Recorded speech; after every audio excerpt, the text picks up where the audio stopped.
नमस्कार, मैं महात्मा गांधी आईटीआई से नीरज जाटव। कल 10वीं का रिजल्ट घोषित हो गया है। कई बच्चों के मन में दिमाग में चल रहा होगा, मन में चल रहा होगा कि हम किस विषय से आगे जाके हम क्या करें। कुछ बच्चों के दिमाग में चल रहा होगा कि हम 11th करें, 12th करें। कुछ बच्चों के दिमाग में चल रहा होगा पॉलिटेक्निक करें। कुछ बच्चों के दिमाग में चल रहा होगा कि हम आईटीआई करें। तो एक मेरा छोटा सा प्रेजेंटेशन है महात्मा गांधी प्राइवेट आईटीआई नरेला भोपाल की तरफ से। मैं नीरज जाटव एक प्रेजेंटेशन देना चाहूंगी एक्चुअली में आईटीआई होती क्या है। तो इस विषय में हम बात करेंगे कि आईटीआई क्यों करना चाहिए, क्यों करते हैं, किस लिए करते हैं। तो मन में देखिए, आपके जो पेरेंट्स देख रहे हैं पेरेंट्स भी समझें, और जो छात्र देख रहे हैं छात्र भी समझें। देखिए एक्चुअली में क्या है, आज के समय में डिजिटल युग है। डिजिटल तो आप समझ रहे हो, डिजिटल अकेले एक चीज से डिजिटल नहीं बनता है। यदि हम चाहें कि नेट से डिजिटल बन जाए तो पॉसिबल नहीं। नेट के साथ में मैकेनिकल भी चाहिए, इलेक्ट्रिकल भी चाहिए, इलेक्ट्रॉनिक भी चाहिए। जब आगे जाके हमारा क्या बन पाएगा, एक डिजिटल युग बन पाएगा। आज कई कंपनियां हैं रोबोटिक्स पे काम कर रही हैं, कई कंपनियां हैं मशीनरी पे काम कर रही हैं, हैवी मशीन है, एडवांस मशीन है जो कंप्यूटर पर वर्क करती है। ठीक है, तो अब उन सब की मैन पावर किसको बोलते हैं? जो व्यक्ति जॉब करने के लिए जाता है, जो व्यक्ति जॉब करने के लिए जाता है उसको बोला जाता है मैन पावर। जब हम मैन पावर की बात कर रहे हैं तो मैन पावर आएगी कहां से? क्योंकि आज कंपनी को 10th पास बच्चे की आवश्यकता नहीं है, या 12th पास या बीए बीकॉम वाले की आवश्यकता नहीं है। जो एमएनसी कंपनी है, मल्टीनेशनल प्राइवेट कंपनियां जो होती हैं, जो इंटरनेशनल नेशनल लेवल पर वर्क करती हैं, उनको हम बोलते हैं एमएनसी कंपनी। ठीक है, उनमें जब मैन पावर की आवश्यकता पड़ती है तो मैन पावर के लिए हमको आवश्यक होती है टेक्निकल नॉलेज। तो टेक्निकल नॉलेज के लिए जैसे जिस बच्चे का इंटरेस्ट आईटीआई में है, जिसका इंटरेस्ट बच्चे का डिप्लोमा में है, किसी का 11th 12th करने का है, तो देखिए मैं तो उस विषय में मैं इसका भी डिस्क्रिप्शन दे देता हूँ। देन जिसको पॉलिटेक्निक करना है उसके लिए भी डिस्क्रिप्शन दे देता हूँ। ठीक है, तो आईटीआई का पूरा नाम क्या होता है? आईटीआई का पूरा नाम होता है इंडस्ट्रियल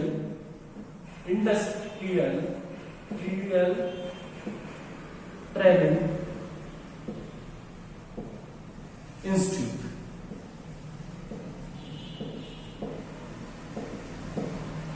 इंडस्ट्रियल ट्रेनिंग इंस्टीट्यूट, इसको हिंदी मीडियम के बच्चे और उनके दिमाग में भी आ रहा होगा सर ये तो हिंदी का नाम ही नहीं, तो हिंदी में इसको कहा जाता है औद्योगिक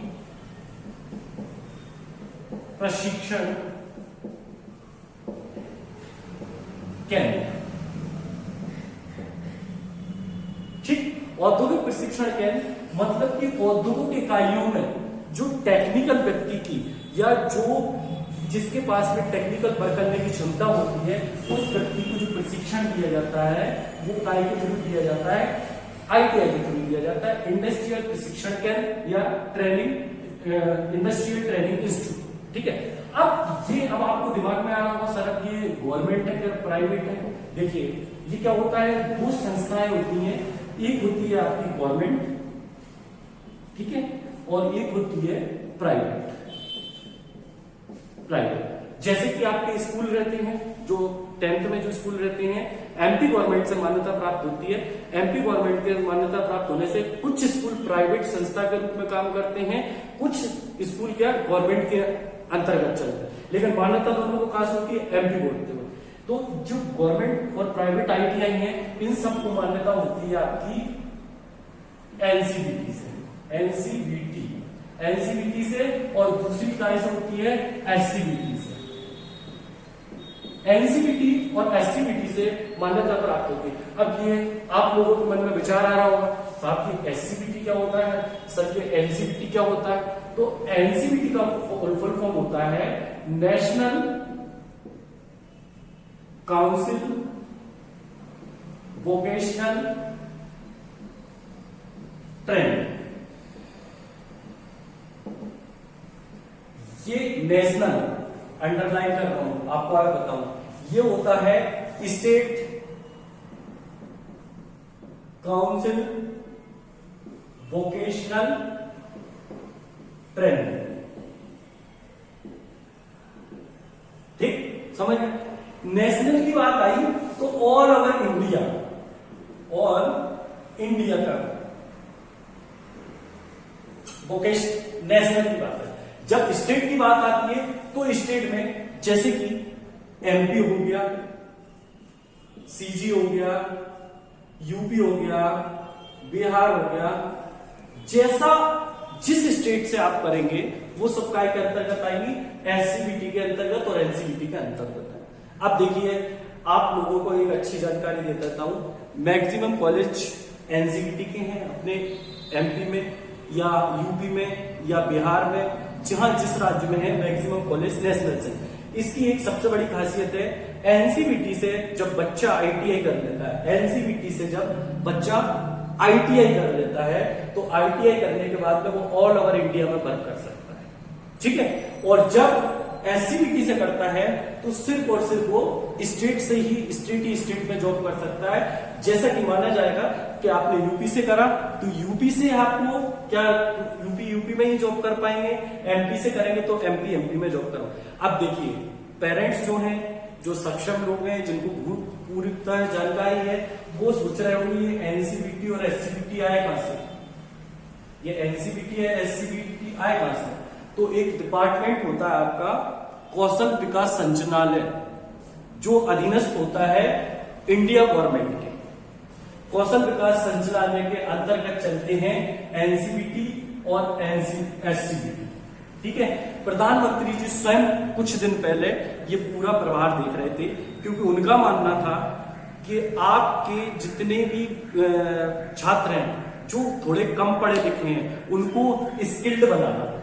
तो स्किल डेवलपमेंट जो डिपार्टमेंट होता है वो भारत सरकार के अधीनस्थ चल रहा है। भारत सरकार के अधीनस्थ ये संस्थाएं चल रही हैं, एनसीबीटी और एससीबीटी, ठीक है। अब एनसीबीटी में दो प्रकार की ट्रेड होती है, एनसीबीटी में दो प्रकार की ट्रेड होती है। कौन कौन सी ट्रेड होती है? दो प्रकार की कौन कौन सी ट्रेड होती है? एक इंजीनियरिंग ट्रेड होती है, इंजीनियरिंग, एक होती है नॉन इंजीनियरिंग, दो प्रकार की। ऐसे ही एससीबीटी में भी सेम होता है, एससीबीटी में आपके पास में सेम होता है, इंजीनियरिंग होती है और नॉन इंजीनियरिंग होती है।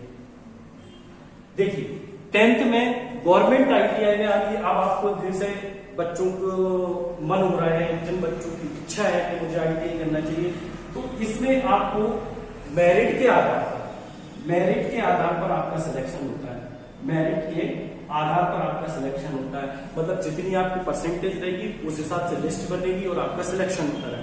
इसमें प्राइवेट में मेरिट की आवश्यकता नहीं पड़ती है, कम से कम मिनिमम 50% क्वालिफिकेशन होना चाहिए, 10th में 50% आपकी परसेंटेज होना चाहिए तो आपको एडमिशन मिल जाएगा। अब इंजीनियरिंग ट्रेड में कौन कौन सी आती है?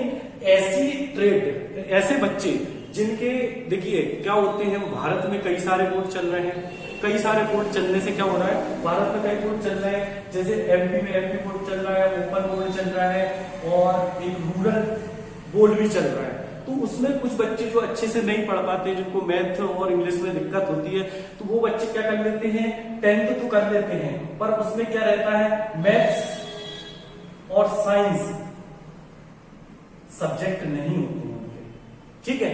तो जब 10th में मैथ साइंस से आप एडमिशन ले लेंगे तो आपको इंजीनियरिंग ट्रेड में एडमिशन मिलता है।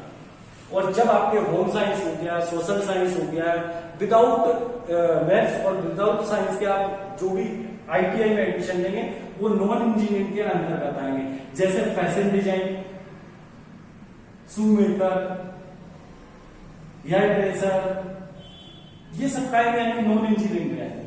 और जैसे ये हो गए electrician, fitter, diesel mechanical etcetera. Total ITI में अप्रोक्सीमेट बता रहा हूं, लगभग 112 ट्रेड होती है, 112 ट्रेड होती है।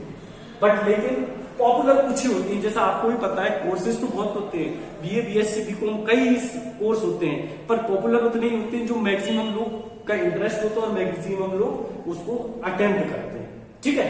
अब ये एक छोटा सा ब्यौरा था आईटीआई के बारे में। अब देखो कुछ बच्चे सोच रहे हैं पॉलिटेक्निक, तो पॉलिटेक्निक के बारे में सोच रहे हैं, तो पॉलिटेक्निक बहुत अच्छी बात है, पॉलिटेक्निक के विषय में आपने सोचा, क्योंकि दोनों सेम है। यदि आप माना जाए कि आईटीआई और पॉलिटेक्निक दोनों डिप्लोमा सेम है, ये क्या होता है आईटीआई, एक चीज और छोटी सी बता दूं, क्या होता है इसमें कुछ कोर्स होते हैं 1 ईयर के और कुछ कोर्स होते हैं 2 ईयर्स के। ठीक है, 2 प्रकार के कोर्स होते हैं। अब ये तो मैंने आईटीआई का ब्यौरा दे दिया। अब मैं छोटा सा ब्यौरा आपको एक पॉलिटेक्निक को, देखिए मेरा इंफॉर्मेशन देना है कि बच्चे को सही मार्गदर्शन मिले। ठीक है, मेरे द्वारा आगे उसका मन है क्या उसको आईटीआई करना है, पॉलिटेक्निक करना है या 11th-12th करना है, तो वो उस पर डिपेंड करता है।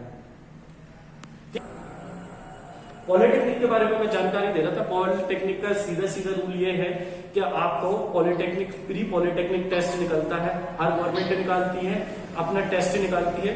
टेस्ट में क्या होता है, आपका एग्जाम होता है और एग्जाम के साथ में क्या होता है, एग्जाम हुआ और एग्जाम के बाद में आप परीक्षा में बैठते हैं और परीक्षा में जो मार्क्स आते हैं उसके आधार पे आपको एडमिशन मिल जाता है जिस भी कॉलेज में आप चूज करते हैं।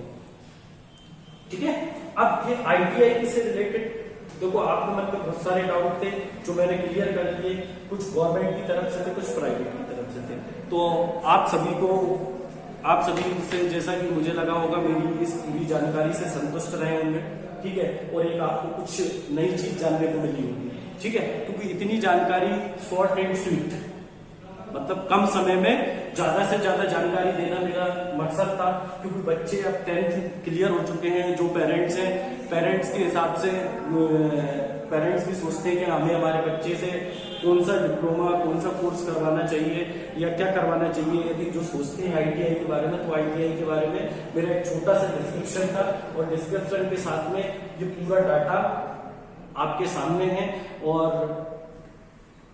जानकारी लीजिए। जानकारी दी गई है, इसको थोड़ा सा रीड करिए, केयरफुली देखिए। ठीक है, और मैं महात्मा गांधी आईटीआई की तरफ से नीरज जाटव आप सभी को नमस्कार करता हूँ। नमस्कार।